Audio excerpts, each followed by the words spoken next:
میرا مفتی صاحب سے سوال یہ ہے، المدد یا غوث اعظم کہنا کیسا؟ جواب ارشاد فرما دیجیے گا، جزاک اللہ خیرہ۔ المدد یا غوث اعظم کہنا کیسا؟ دیکھیے، عقیدہ اس حوالے سے سمجھ لینا چاہیے۔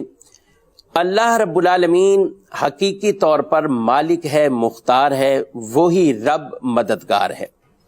رب تعالیٰ کسی کا محتاج نہیں، اور ہم سارے اولیاء بھی، انبیاء بھی رب کی بارگاہ کے محتاج ہیں۔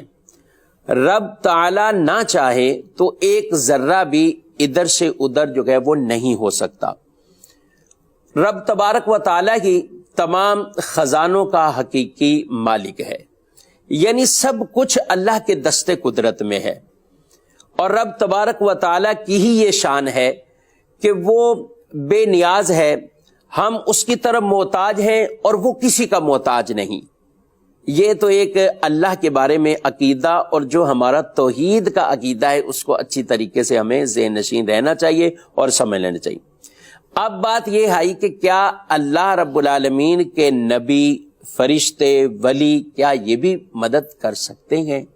تو یاد رکھیں، ہمارا اہل سنت کا عقیدہ اس حوالے سے یہ ہے کہ اللہ کی دی ہوئی طاقت سے، اللہ کی دی ہوئی طاقت سے، اللہ کی عطا سے، اللہ کے نبی، اللہ کے فرشتے، اللہ کے اولیاء، یہ سب مدد فرماتے ہیں اللہ کی عطا سے، اللہ کی دی ہوئی طاقت سے۔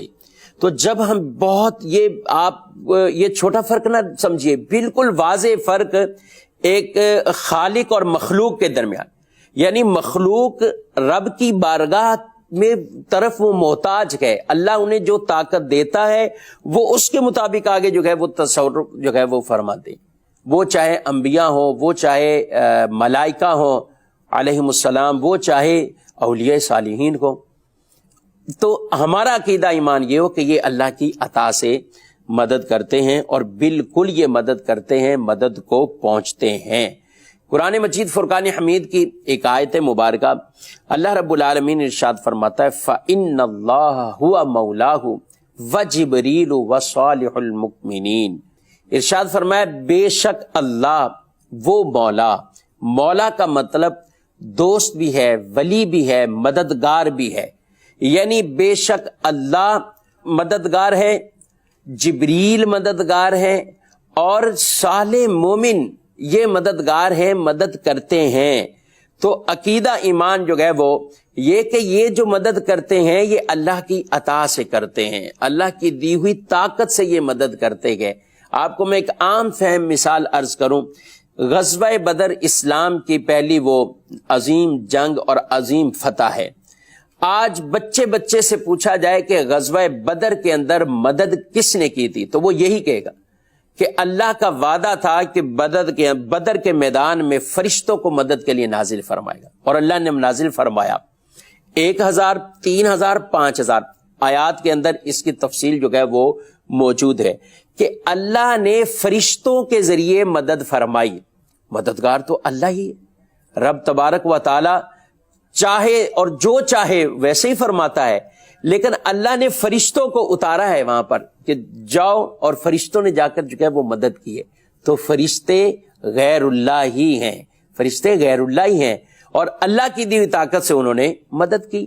فرشتے مختلف معاملات کے اندر، کوئی فرشتے بارش برسانے پر جو ہے وہ ان کی ڈیوٹیاں ہیں، کوئی عرش کو تھامے ہوئے ہیں، کوئی پہاڑوں کو، کوئی زمین کے اندر جو ہے وہ مختلف انداز سے ان کے ذمہ کام ہیں، ڈیوٹیاں ہیں۔ اور پھر اسی طرح فرشتوں کا ایک کام یہ مدد بھی فرماتے ہیں، فرشتے مدد بھی کرتے ہیں، لیکن کس طرح؟ اللہ کی دی ہوئی طاقت سے، اللہ کی دی ہوئی عطا سے۔ تو اسی طرح یہی نظریہ ہمارا انبیاء کے بارے میں بھی ہے اور اولیاء کے بارے میں بھی ہے۔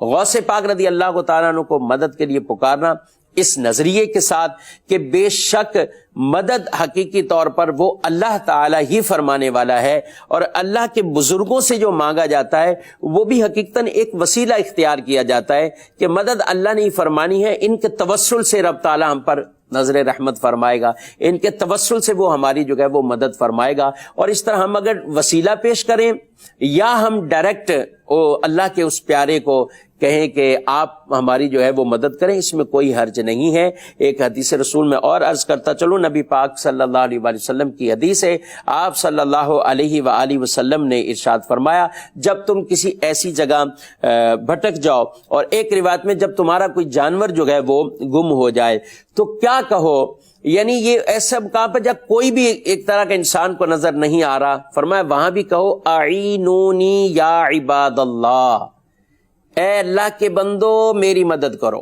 اے اللہ کے بندو میری مدد کرو۔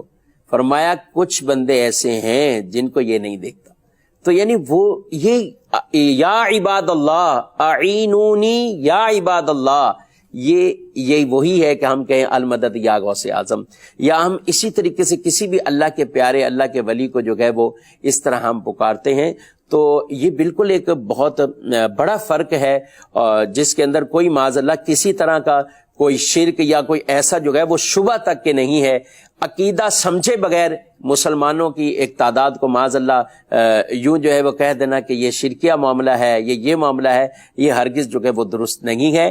انصاف کا دامن ہر وقت ہاتھ میں رہنا چاہیے، شریعت کی تعلیمات کو ہمیں خود بھی سمجھنا چاہیے، دیکھنا چاہیے، اور اس کے مطابق زندگی بھی بسر کرنی چاہیے۔ تو بزرگوں کا یہ جو انداز طریقہ الحمدللہ یہ رہا، وہ نبی پاک صلی اللہ علیہ وسلم کے پاس بھی اپنی حاجتیں لے کر آتے، حضور سے مدد مانگتے، پانی نہیں ہے تو اس کے لیے عرض کرتے، کسی کی آنکھ نکلتی ہے تو وہ اس کے لیے آ کر بارگاہ رسالت کے اندر جو ہے وہ عرض کر رہے ہیں، تو یہ مدد ہی مانگی جا رہی ہے۔ بارش اللہ نہیں برسانی ہے، لیکن حضور علیہ السلام کو وسیلہ بنا کر جو ہے وہ بارش طلب کی جاتی ہے۔ حضور علیہ الصلوۃ والسلام سے کہا جاتا ہے آپ اللہ سے دعا کریں اللہ بارش برسائے، پھر برستی ہے تو رکتی نہیں ہے بارش، تو پھر روکنے کے لیے بھی حضور علیہ الصلوۃ والسلام کا وسیلہ وہ تلاش کیا جاتا ہے۔ تو اس لیے کبھی بھی اس طرح کے وسوسوں میں نہیں آنا چاہیے۔ بزرگوں سے بھی امداد کے حوالے سے پورے اس پر انہوں نے رسائل کتابیں جو ہے وہ باقاعدہ تحریر کی گئے اور اس حوالے سے اپنے اشعار لکھے ہوئے گئے۔ تو میں نے ایک مختصراً اس کا ایک جواب عرض کیا ہے۔ حقیقی مددگار اللہ رب العالمین ہے، اللہ کی اطاعت سے فرشتے، اللہ کے نبی اور اللہ کے اولیاء وہ بھی مدد فرماتے ہیں۔